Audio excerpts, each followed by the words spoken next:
আসসালামু আলাইকুম প্রিয় খামারি ভাই বোনেরা, সবাই কেমন আছেন? আশা করি সবাই ভালো আছেন। প্রিয় দর্শক, অনেক দুঃখ নিয়ে আজকে একটা ভিডিও বানাইতেছি। এই যে আমার ভিডিও দেখেন, আমার এই গরুটা কিন্তু আমি বিগত 1.5 বছরের উপর আমি এটা লালন পালন করতেছি।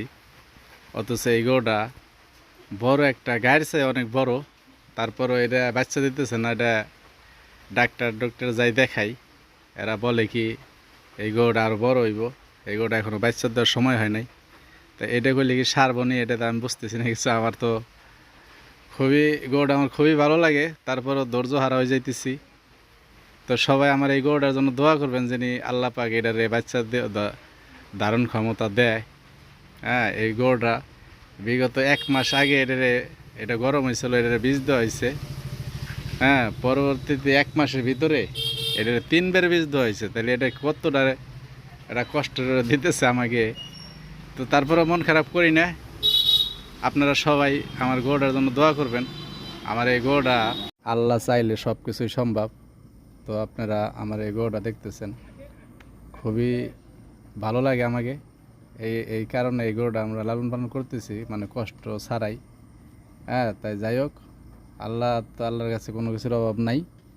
তো আপনারা সবাই দোয়া করবেন আমার গরুটার জন্য। আমার গরুটা জানি বাচ্চা দেয়, ও যিনি নিজে ওর জীবনটা সার্থক করে, এটাই আপনাদের কাছে চাওয়া, এটাই, আর কোনো কিছু চাওয়ার নাই। তো সুপ্রিয় দর্শক, এই যে গাভী গরুর এটা একটা নমুনা। আপনার বহন বাছুর কিনবেন, কিনে পালবেন। দেখা যাইতেছে আপনার যদি ভালো হয় তাই তো ভালো হয়, ভালো না হলে মনে হয় আপনার মোটামুটি একটা জ্বালার ভিতরে ফেলাই দিব। হ্যাঁ, ওটা আপনার কিছু বলতে পারবেন না। ওটার মন মতলবই চলে। এই যে বিগত 1 মাসের ভিতরে এটার 3 বার বীজ দেওয়া হয়েছে। 3 বারে বীজ দিয়ে যদি 600, 500, 700 করেও নেয়, তারপরে 2000 টাকা এটার পিছনে বীজের লিগে দেওয়া হয়েছে। তো আপনারা যারা গরু লালন পালন করার ইচ্ছুক, যারা গরু লালন পালন করার চিন্তা ভাবনা করতেছেন, ভাই আপনারা বকনা বাছুর দিয়ে কিনলেও কিন্তু সমস্যা নাই। এই যে এটা গাই না হইলেও এটা মোটামুটি একটা গরু হয়েছে। দেখা যাইতেছে এই গরুটা আমি বিক্রি করে গেলেও মোটামুটি 1.5 লাখ টাকার উপরে বিক্রি করা যাইব। আর গায়ে হইলে মনে করেন 2-2.5 লাখ টাকা বিক্রি করা যাইব। তো সব কিছু এটা লাভই আছে, মানে লস নাই।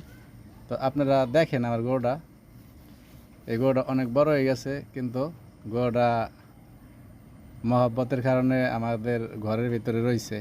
মহব্বত না থাকলে এটার আগে বিদায় করতাম। তাই সবাই দোয়া করবেন, আর সবাই শরীরের প্রতি খেয়াল রাখবেন। ভালো থাকবেন। আসসালামু আলাইকুম।